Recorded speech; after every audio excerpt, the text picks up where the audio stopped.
When you stop worrying, something profound begins to change. Not outside you, not in the world or others, but within. Your heart stops beating with urgency. Your mind releases judgment, and life, for the first time in a long while, begins to flow. Michel de Montaigne, the Renaissance philosopher, said, "My life has been full of terrible misfortunes, most of which never happened." This simple sentence contains a devastating truth. We live more in the imagination of our fears than in the real experience of the present. From childhood, we're taught to worry about who we'll become, what others think, what might happen. Worry disguises itself as responsibility, but it's really a mental prison. Montaigne knew this. He understood that the art of living isn't about control, but about learning to let go. When you let go, you don't become irresponsible. You finally make space for life to express itself without the constant interference of your insecurities. You become an active participant in the present rather than a hostage to your expectation. When you stop worrying, problems don't disappear, but the weight you've added to them does. It's as if you suddenly realize the storm isn't outside, it's in your thoughts. Calm your mind, and the sky clears. Montaigne spoke from experience, not theory. In his essays, he explored his fear of death, insecurities, and doubts about religion, the body, and love. He dared to do something revolutionary, examine himself with brutal honesty. And he discovered most of our anguish comes not from the world, but from our interpretation. This is the first step toward peace. Stop taking your thoughts as absolute truths. Observe them, breathe, and let go. He understood this freedom doesn't begin when everything's under control, but when you no longer need to control everything to be at peace. Many believe that if we don't worry, if we don't vigilantly anticipate every danger, life will fall apart. But what if the opposite were true? What if all this thinking prevents us from truly living? Montaigne lived through wars, plagues, and personal losses, yet he wrote from profound serenity. His secret, observing his mind, habits, and judgments, recognizing that nearly all suffering comes from within. Worry is a parasite, feeding on your vital energy. It makes you live in a non-existent future or an unchangeable past, causing you to lose the only real thing, this moment. Carl Jung later echoed this. "I am not what happened to me, I am what I choose to become." When you choose to release worry, you're not escaping life, you're embracing it unconditionally. You're saying, "I trust." Trust isn't naivety, it's courage. It's seeing chaos without losing your center. It's knowing that while not everything depends on you, your response does. That's your power. Montaigne became wise, not by accumulating truths, but by doubting them all. This doubt didn't weaken him, it made him more human, humble, and free. He discovered serenity comes not when everything's resolved, but when you no longer need it to be. When you stop worrying, something in you opens. Your mind ceases to be a prison and becomes space to breathe. And in that silence, you can finally hear yourself. Montaigne understood there's no worse tyrant than an unobserved mind. Worry is its favorite tool, making you believe that thinking about problems solves them. But thinking isn't acting, and acting from worry is like building on sand. Everything wobbles. This is why Montaigne retreated to his tower, not to escape the world, but to find his center. There, surrounded by books and silence, he looked inward like someone entering a dark forest without a flashlight. He discovered his fears, contradictions, and hidden passions, and accepted them. He didn't fight or try to change them, just acknowledged them. This radical honesty has healing power. When you stop hiding from your feelings, you no longer need masks. Without masks, worry dissolves. Not because the world changes, but because you no longer need lies to survive. We worry because we want to please, fit in, control others' opinions. But Montaigne invites you to release this need. What if you don't have to be perfect?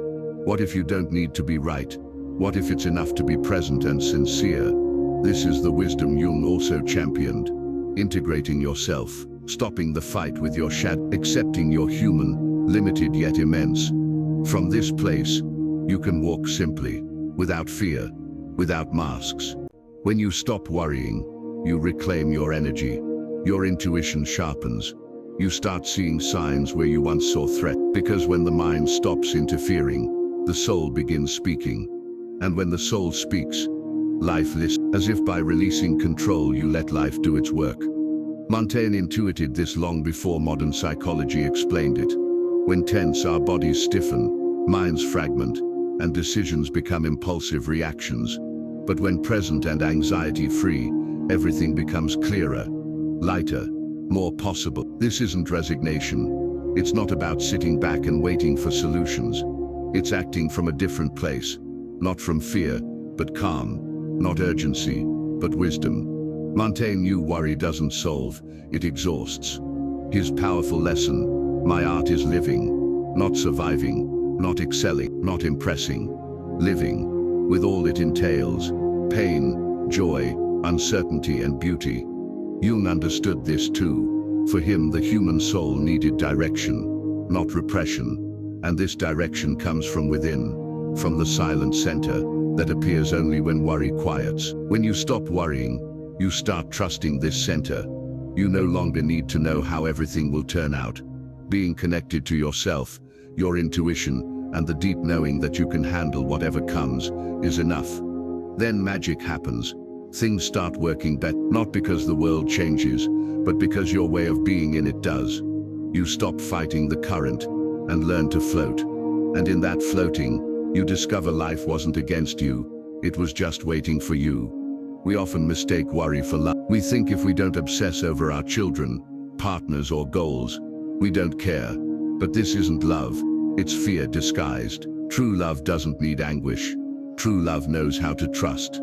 Montaigne learned this by observing his life. He realized the more he clung to control, the unhappier he became. But when he let go, even amid chaos, he found peace. Not artificial peace, but serenity built on acceptance. Acceptance is revolutionary. It means facing reality without makeup, not surrendering, but opening. When you accept what is without mental resistance, your energy stops being wasted on inner wars. That energy returns as clarity, strength and presence. Jung called this the individuation process, emotional maturity that sheds projections, inherited fears and external demand. It's returning to your most authentic self. And the authentic self doesn't worry, it expresses.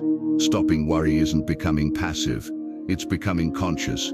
It's realizing that living from fear attracts more fear, while living from truth connects you to a force that needs no noise or proof. Montaigne said no knowledge surpasses self-knowledge, because when you know who you are, others' opinions matter less. The future intimidates less. The past loses power. Then you stop worrying and start living. In his tower's quiet, Montaigne sought not final answers, but better questions. He obsessed not about being understood, but about understanding himself. This changed everything, because when you stop needing to be right, you open to deeper wisdom, the wisdom of being. Today we're trapped in a culture of anxiety, sold the idea that we're always lacking, not enough yet, that we must run, produce, achieve. But Montaigne dismantled this trap centuries ago. He showed the human soul doesn't need more things, it needs more presence. Jung explained this as disintegration of the false self, the image we construct for others' validation. The problem, while maintaining this mask, we're doomed to worry. There will always be someone who dislikes us, outcomes we can't control. But when you remove the mask, when you choose to live authentically, fear weakens. You stop caring about disappointing others. You need no impressive performance. You just need to inhabit yourself sincerely. And here, exactly here, things start working. Because your decisions no longer come from noise, but silence. You act not from pressure, but coherence. And this coherence attracts what's meant for you and repels what isn't. When you stop worrying, you discover you don't need to struggle so hard. That life at its deepest level isn't your enemy, but your teacher. It was only asking you to trust. And when you trust, everything finds its place. Montaigne said humanity's greatest mistake is thinking we can escape ourselves through distraction, anesthesia, or escape. But wherever you go, you take yourself. Thus peace isn't found by traveling farther, buying more, or achieving more, but by going deeper. To go deep, you need silence. You must stop trying to fill every moment. space and conversation. You must permit not knowing, not having everything figured out, not being perfect. When you release this weight, lightness appears, not superficial lightness, a deep soul rest, a homecoming. Jung said the unconscious constantly speaks to us, but we're too busy worrying to hear. We're saturated with thoughts that aren't ours, inherited demands, unresolved wounds. These burdens make us anxiety's slaves, but when you pause, when you observe your mind without judgment, something heals. Here Montaigne and Jung meet, in the art of living from within, not without. When you stop worrying, you hear your inner voice, the one that guides you, reminds you who you are, the one that doesn't shout but has always been there. Then you understand it was never about control, but about trusting your center. There's a difference between worrying and being engaged. Worry paralyzes, engagement transforms. One comes from fear, the other from love. With his simple wisdom, Montaigne taught us to distinguish them. When you stop worrying, you start acting clearly. You're no longer chasing anxiety. You no longer act to avoid imaginary desires. You act because it makes sense, because it comes from your truth. Worry anticipates a painful future. Conscious action builds a solid present, and this present, when inhabited sincerely, can change your destiny. Jung spoke of the self as a totality integrating all your parts, light and shadow, reason and instinct, child and sage. Living from this place, worries fade because you no longer depend on the world to feel whole. Montaigne wasn't perfect. He doubted, fell ill, suffered losses, but he accepted each life stage as part of the human experience. He sought not control, but understanding, and this mystery, when lived humbly, becomes beautiful. When you stop worrying, you allow simple beauty to touch you, a stranger's smile, wind on your face, a quiet morning's value. You don't need grand things, you just need to be present, and being present is the greatest act of faith. A worried mind can't love, create or truly live, it only survives. Montaigne knew this. He cultivated his inner garden not as an escape, but as wisdom, because when your inner world is peaceful, the outer world settles. Jung complemented this with a key concept: projection. What we don't resolve within, we project outward. Thus often our worries aren't about what's happening, but about what we haven't healed. Stopping worry begins healing. It's looking at your wounds with compassion, not judgment. Asking, which part of me needs listening? What emotion have I refused to feel? When you listen honestly, something changes. You stop seeking external answers. You stop blaming. You assume the sacred responsibility of self-knowledge. Montaigne said self-knowledge is the most direct path to freedom, because when you know yourself, you need no validation. Others' opinions no longer consume you. The future no longer frightens you. From this place you can love better, work better, live better. Not because everything's perfect, but because you no longer depend on perfection. When you stop worrying, you become a channel through which life flows unblocked. And this may be humanity's greatest achievement, flowing without fear. When you finally stop worrying, you discover many decisions weren't truly yours. You were guided by shoulds, parental fears, social molds, and approval seeking. Not by you, not by your soul. Montaigne had the courage to pause in time, to observe the world's noise, without being swept away. This allowed him something rare: to think for himself, not to challenge everyone, but to find himself amid chaos. Jung saw this clearly. Individuation is liberation, a return to the authentic self, hidden under conditioning. To access it, you must release what you're not. You must stop worrying about meeting others' expectations. Then you realize many anxieties were emotional loans, baggage that wasn't yours. Returning it leaves you lighter, more real. Problems don't disappear. You stop magnifying them with thoughts. You learn to observe without feeding them. From this clear perspective, everything changes. Montaigne believed no wisdom surpasses living according to oneself, not norms, expectations, or fears. Living this way, though uncomfortable, is profoundly free. When you stop worrying, a new version of you is born. More honest, calmer, more powerful. Not because you know everything, but because you no longer need to know everything to be at peace. And in this state, life's best starts finding you. One of worry's subtlest traps is making you believe it's useful, that vigilance protects you, but the truth differs. Living worried weakens your nervous system, fragments attention, clouds judgment, and silences the soul. Montaigne understood this through lived wisdom. He became a philosopher, not through academia but through bodily experience. Illnesses, wars, losses, all led him to a profound question: how to live when the world is uncertain. His answer wasn't theory, but practice. Learning to release what can't be controlled. Learning to inhabit the present humbly, because only those who release the illusion of control can live lightly. Jung taught that repressed feelings eventually surface as anxiety, insomnia, frustration, or dependency. But when you permit yourself to feel without judgment, everything realigns. Worry is actually trapped emotion asking to be heard. The solution isn't ignoring it, but moving through it consciously. Then you discover it wasn't as big as it seemed. What frightened you was your thinking about it. Montaigne reminds us the mind doesn't always speak truth. It often invents non-existent dangers. So to live well, you must learn to distrust your most alarmist thoughts, and trust more in silence, in breath, in now. There lies the true refuge. This teaching shines brightly. Peace comes not when everything's perfect, but when you stop demanding perfection. Notice how your day changes when you simply release, when you stop obsessing over what if this goes wrong, and instead breathe and do what you can.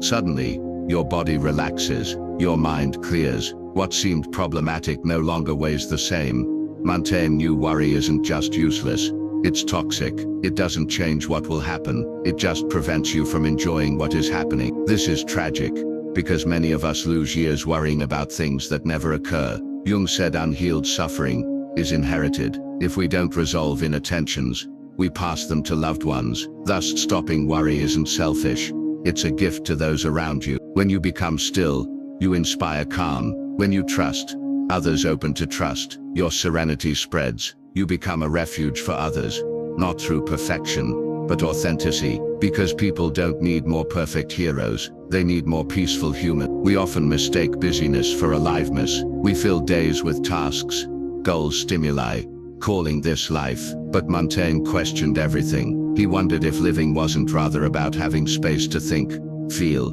contemplate. He gave himself the luxury of pausing, and in this pause he discovered the essential. Life needn't be grand to be meaningful, it just needs to be lived with presence. Jung also spoke of emptiness's importance, those moments when nothing happens, yet everything occurs. You're reconnecting, returning to yourself, stopping the escape. When you stop escaping, you stop worrying, because worry is just sophisticated evasion. We think to avoid feeling, we anticipate to avoid being here. But what we truly need isn't more understanding, but more inhabiting. By writing about himself, Montaigne broke paradigm. He showed you needn't be a hero or saint to be wise, just brave enough to look inward honestly. When you do, something miraculous happens. You need fewer answers, because you realize many questions came from fear, not truth. And truth, when it comes, doesn't shout, it simply rests. When you finally stop worrying, you rediscover simplicity, an unhurried coffee, a deep conversation, an aimless walk, small things you previously missed because your mind was busy imagining futures that never arrived. Montaigne said there's no greater luxury than time for oneself. Not productive time, not profitable time, sacred time. To think, to rest, to simply be. In this being, everything aligns, because when present, you don't need life to be different. You just need to be fully there, and that's in. Jung wrote that modern man has lost contact with his soul, exchanging meaning for success, silence for information, real connection for virtual links. This inevitably makes us sick, but all isn't lost. The return path is always available. It begins with something as simple as pause and breathing, observing your worry, and letting it pass. Don't fight it, stop feeding it. Like a cloud crossing the sky without touching ground, thoughts should be the same, coming and going, but not staying. Montaigne showed we can live well without having everything figured out. Meaning isn't in knowing the ending, but in living each chapter well. Sometimes all you need for everything to start working out is to stop demanding perfection. Not blind faith in something external, but intimate faith in your capacity to handle whatever comes. Montaigne showed we can live amid chaos without losing our souls, if we know ourselves well enough to stand firm within. He didn't deny pain or pretend to avoid it.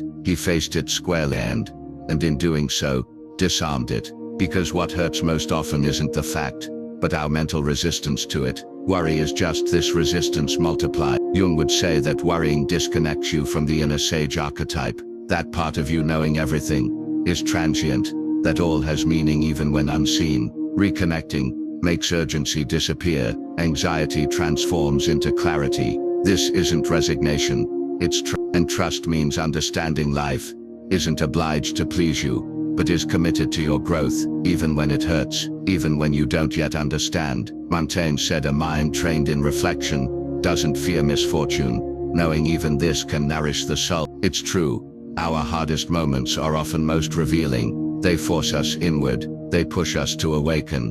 When you stop worrying, you don't become insensitive, you become wise. You learn to distinguish what you can change from what you can't. This gives you serene strength, a quiet clarity that doesn't shout but guides. From this serenity, everything starts aligning, not because you force it, but because you stop obstructing life. When you truly pause and observe, you realize much anxiety comes from living trapped in time, dwelling on the past, anticipating the future, never fully present. Montaigne wrote that the present is our only truly owned. Worrying about the future is like lending life to a shadow, living indebted to what doesn't yet exist. Jung said the soul inhabits the present, everything disconnecting you from it, haste, anxiety, worry, estranges you from yourself. Thus stopping worry is returning home. This home isn't a place, goal, or perfect self-image. It's this moment, exactly as it is, with all its imperfections, lights and shadows, intact mystery. When you manage to remain here, even briefly, without demands or defenses, something opens, something loosens, as if your soul recognizes it needn't flee anymore. In this stillness, life starts speaking a different language, softer, more real. Montaigne knew thoughts can be great allies, or ruthless enemies. The goal wasn't to stop thinking, but to think without suffering, without getting lost, without drowning. When you stop worrying, you learn to be with yourself without noise, to regard your life with compassion, not judgment. Then you cease being a problem to solve, and become a miracle to inhabit. Montaigne didn't write to teach, he wrote to understand himself. His words were mirrors showing his soul more clearly. In this reflection, we all recognize ourselves, because his questions are ours. How to live well, how to release fear, how to find peace in an unrelenting world. Worry is an attempt to control the uncontrollable, but life by nature is uncertain, and this uncertainty holds its magic. Jung said the unconscious is wise. It knows what you need before you do, but to hear its voice you must calm the mind. This only happens when you stop feeding it fear. Worry is noise. The soul speaks in silence. When you start living from this inner quiet, many things change. You stop taking everything personally. You no longer need to win every argument. You stop carrying what isn't yours. Montaigne discovered serenity is a decision, not an occasional visitor, but a cultivatable state. This cultivation requires honesty, patience, and courage, because stopping worry also means stopping excuses. It means no longer living as a victim, or from guilt. It's starting to take responsibility for how you choose to see your life. From this perspective, everything transforms. Life, Montaigne said, isn't about learning to die, but learning to live. And living isn't surviving among fears, but opening to experience with curiosity and trust, even without understanding everything, even when it hurts, even without guarantees. When you stop worrying, you start enjoying, laughing without guilt, failing without self-punishment, loving without expecting immediate returns. You become fully human again, not a results machine. Jung called this return to wholeness, to the part of you needing not correction, but recognition. Recognizing it makes everything clearer. Your wounds stop being threats and become part of your story. You no longer hide them, you integrate them. Montaigne believed life should be savored, that small things are sacred too, that routine isn't punishment, but ritual, if seen with fresh eyes. This only happens when present, when you stop worrying about how much is left, or what might happen, and return to here, to now, to your breath, your body, your clear gaze. In this state everything feels different, more real, softer, truer, not because the world changed, but because you stopped fighting it. And in this truce, freedom begins. When you finally stop worrying, a quiet revolution occurs. You no longer need to be someone else. You reconcile with yourself. You stop comparing. You stop straining to seem happy, and simply allow yourself to be sad when needed, light when possible, but always you. Montaigne said happiness isn't a destination, but a way of walking. It's not at the path's end, but in each step. If you learn to look, but looking requires courage, because seeing means feeling, and feeling is what we avoid by worrying. Jung said, what you deny controls you, but what you accept transforms you. Thus, when you stop worrying, you transform, not through demands, but love, through compassion for all you've lived and don't yet understand. Montaigne sought not certainty, but honesty. Living with this radical honesty gave him something greater than truth, inner freedom. You can have this too, not by adding things, not by running more, not by knowing everything, but by releasing what's unnecessary, the mask, the shoulds, the fear, the worry. And when you release all this, what remains is you at peace, you present, you alive.